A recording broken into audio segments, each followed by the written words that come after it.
in the gruesome death of the daughter of a prominent Putin ally, Daria Dugina, who was a Russian political commentator and was the victim of a car bomb this weekend. She was a proponent of Russian expansion and publicly expressed support for their invasion of Ukraine. Many of her views were similar to that of her father, Alexander Dugin, a vehement supporter of the war and a scathing critic of the United States, also longtime ally of Vladimir Putin. He's been described by some as, quote, Putin's brain, though the extent of their direct relationship is actually quite unclear. On Saturday, Dugin's daughter, Daria Dugina, was killed instantly in a car bombing near Moscow, an attack that Russian authorities claim was planned in advance. Russia launched an inquiry into the killing and on Monday blamed Ukraine's secret services for the attack. NBC News has not been able to independently verify those claims, and a Ukrainian presidential advisor has denied the country had any involvement in the plot. What makes all of this so worrying is the possibility of Putin using this incident as a reason to escalate the war with Ukraine.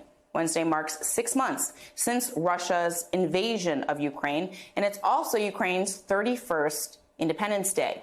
Ukraine's government is already canceling festivities amid concerns that Russia may launch, quote, a particularly cruel attack in retaliation.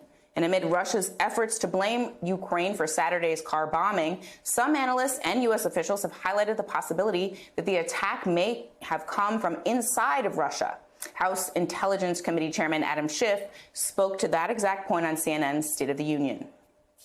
There are so many factions and internecine warfare within Russian society, within the Russian government.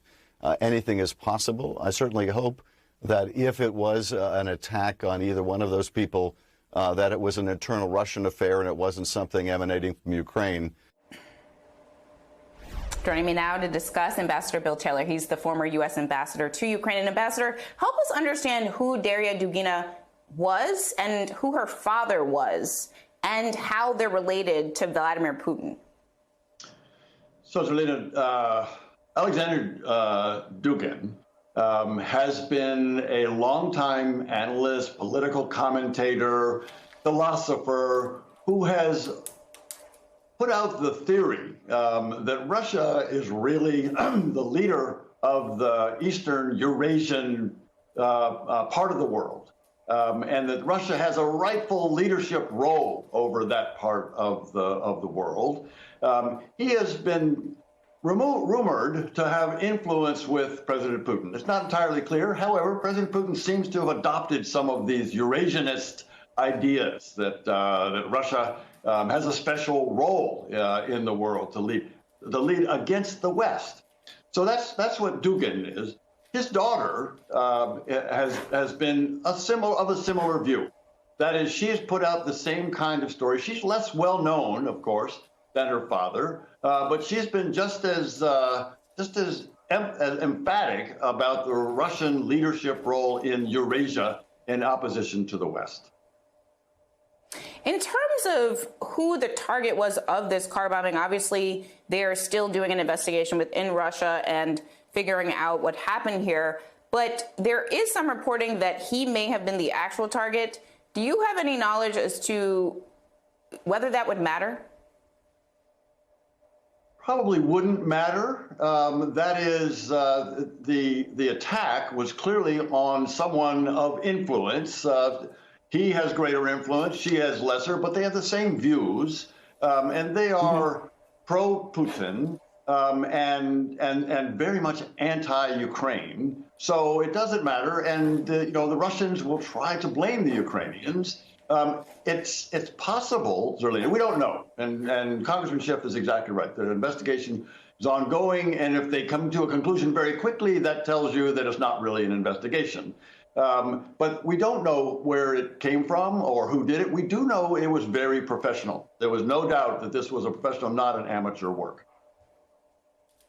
Important point there about how Russia is already trying to blame Ukraine for this attack. They're moving the blame to Ukraine right now. On Sunday, an anti-Putin commentator claimed the bombing was carried out by a Russian group called the National Republican Army. So that's the other theory here.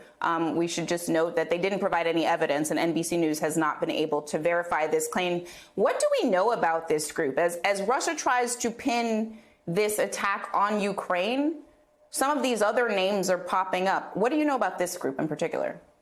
So this is not a well-known group by any means, but it is very interesting that this is a group of Russians, apparently, who are opposed to the war, to the Russian war in Ukraine. And so this could suggest that within Russia, there is opposition, indeed, serious opposition to this war, to the degree that they have been able to organize this kind of an assassination.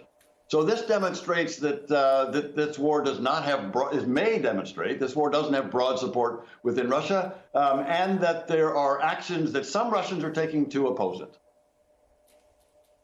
And we've been covering on this show almost every day, pretty consistently, what's happening at the Zaporizhzhia nuclear power facility. And as this attack happened this weekend, the first thought in my mind was, ooh, this is happening at the same time that there's a crisis at the nuclear facility in southern Ukraine. Help us understand what's happening on the ground. What's the latest in your understanding of what is happening at the Zaporizhzhia nuclear plant, and how all of these other stories may impact perhaps the rising tensions in this conflict?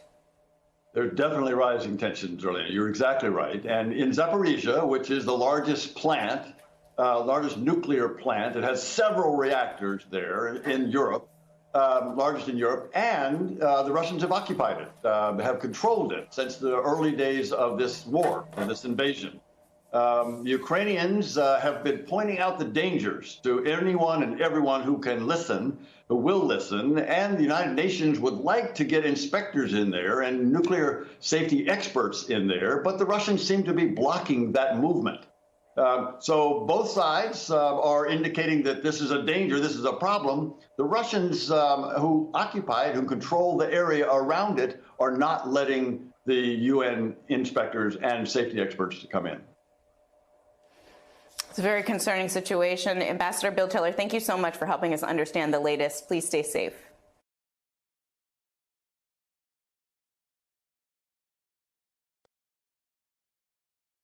Hi, I'm Zerlina Maxwell. Thanks for checking out our channel on YouTube. You can see more from Zerlina by clicking any of the videos on this screen, and make sure you subscribe below to stay up to date on the day's biggest stories. Thanks for watching.